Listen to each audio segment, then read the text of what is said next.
Eilish Betts. I'm a grade 12 student with the Stratford Festival Student Advisory Committee. I love theater, specifically musical theater, but know nothing about sound design. So today I'm here with Debashis Sinha, and we're going to learn a little bit about sound design together. Hi. So, can you tell me, how does sound help tell a story? There's a lot of different kinds of ways you can think about sound.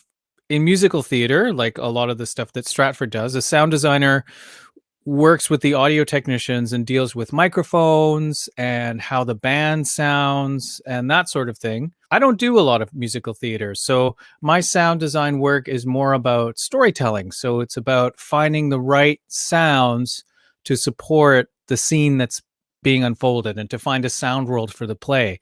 And that might include sound effects, like sounds of traffic or doors or things like that. And it might include maybe textures, like creating a kind of sound world that lives under a scene or in a transition. So those are the kinds of things that I end up dealing with when I work on the shows that I do. And if you had to describe the job of a sound designer to someone who knew nothing about it, what would you say? I'm basically in charge of anything that comes out of a speaker. And as well, I'm also kind of in charge of how the play sounds in the space when the audience is there. What does a typical day look like for you? Sound design for theater is not the only thing I do. And of course, now with COVID, the idea of sound for theater is really changing. People are trying new forms like Zoom theater and audio dramas. So my typical day, I start at my computer, turn on the studio, and get to work on whatever it is that's on my plate. So that might mean meeting with directors, usually over Zoom nowadays. It might mean reading a script. It might mean looking at a video of a read through that I have to make the sound for. It might involve me researching sounds or making sounds, either from a sound effects library or with some of this great stuff here. It's a lot. There's a lot of administration and planning and research, and then there's the actual making of the sound and building cues and that sort of thing. And then after all that part is done, it's the kind of putting everything together. And that part has really changed with COVID. Whereas before we put everything together in the theater using technicians and lighting designers and the actors and rehearsals and whatever. Nowadays, my work is much more hermetic. So everything kind of happens in here in a way. So, what do you believe is important about sound and listening in theater? That is a great question, and it's something I've thought about a lot. And I recently came across this quote. There's a French philosopher named Roland Barthes, and he wrote a beautiful essay about listening in the mid-70s. To listen is to adopt an attitude of decoding what is obscure, blurred, or mute in order to make available the underside of meaning. And this idea of the underside of meaning is something that I'm always thinking about. What lies underneath or behind the things we see in the theater? What is behind the story? What is driving it? What are the secrets of that story? And discovering those secrets is something that I absolutely love and keeps bringing me back to theater. What have been some of your favorite projects? Like, what have been some of your favorite hidden secrets to find, and why? There was a play I did a little while back at Soulpepper Theater called Eurydice, which was a beautiful play written by Sarah Rule.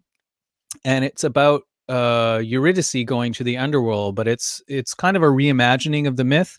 And a big part of that play was about the relationship between the daughter and the father.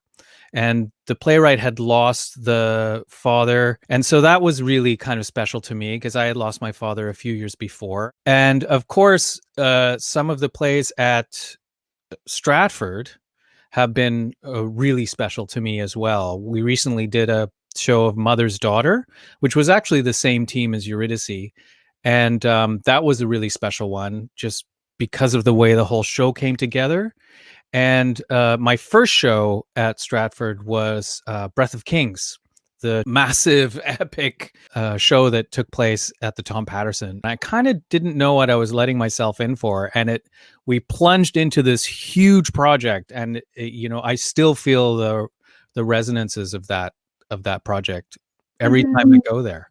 What do you wish people knew about theatrical sound design that they might not know? The work it takes, and not just for sound design, but the amount of work that it takes for all these different parts to work together. The carpenters and the technicians and the actors and the directors and the creative team and the wardrobe, like there are so many moving parts that all come together to create a show. It's not just the actors, it's not just the designers, it's not just the directors. I know people kind of know that, but if they could really see what we see behind the scenes and see how many people come together to make this one beautiful story come to life, I think that could be really inspiring for all our lives, to know that it's possible for all of us to work together, and it's possible for many different people with many different strengths to come together and make one thing, and make it well and make it beautifully. That's the thing I think I'd really like people to really Yeah. know. Yeah, and that's what I love so much about theater personally. But I'm out of questions. It was so amazing to be able to get to know you, and for me, especially to learn about sound design, because I really don't know much about it, but now I do, and I have more respect for the sound designers that I will hopefully work with in the future. Thanks so much, Ailish. It was a pleasure talking to you.